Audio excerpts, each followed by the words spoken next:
Oh, snap.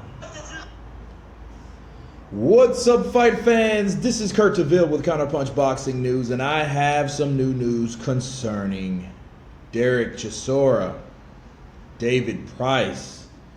You know, this ended in a fourth round TKO. It was stopped. Price's corner just threw in the towel. Dereck Chisora, dropped him from accumulation of right hands in a clinch. It was a firefight. The third round was probably the most entertaining. Looks like Dereck Chisora was getting the best of him, going wide with his shots. Okay. And he left himself open for a beautiful right uppercut counter from Price, which sent him spinning back right before the bell rang. Rounds 2 and 3 was back and forth. Dereck Chisora in round 1, he was throwing a lot of body punches. He got warned for a couple low blows, but that's expected because I think Price's trunks were too high, honestly.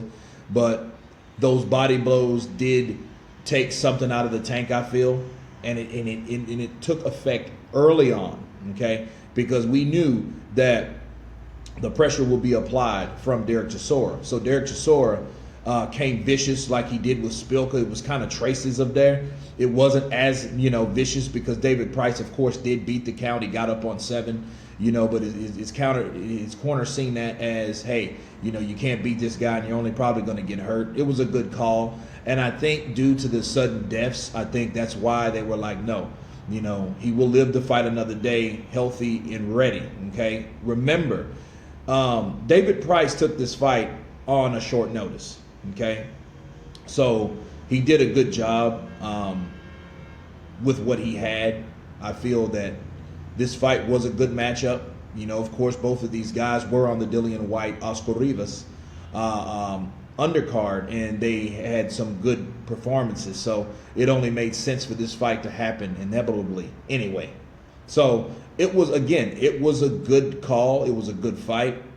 I think David Price actually, that gave him a little juice, but I think he was too far hurt by the third because he did get battered, right? And I think that David Price surprised him, but it wasn't enough. He couldn't set back up the right uppercut like he did in the third round.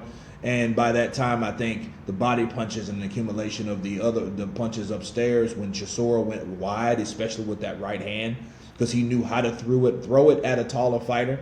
And I think that took a toll eventually, because if you look at the punches that he was landing in the clinch, they weren't really as hard. Well, who am I to say it's not hard, but you can tell he wasn't getting the leverage that he wanted to on those punches. So that just tells me that the accumulation of punches were affecting David Price, and Price paid the price. Now, I think that was the reason also that the corner threw in the towel, but it was a firefight as long as it lasted. It was a TKO in round 4. I will come with you guys after the Regis Prograis versus Josh Taylor fight gets concluded. Of course, tell me what you think. Please subscribe, and you guys been Counterpunch. Peace.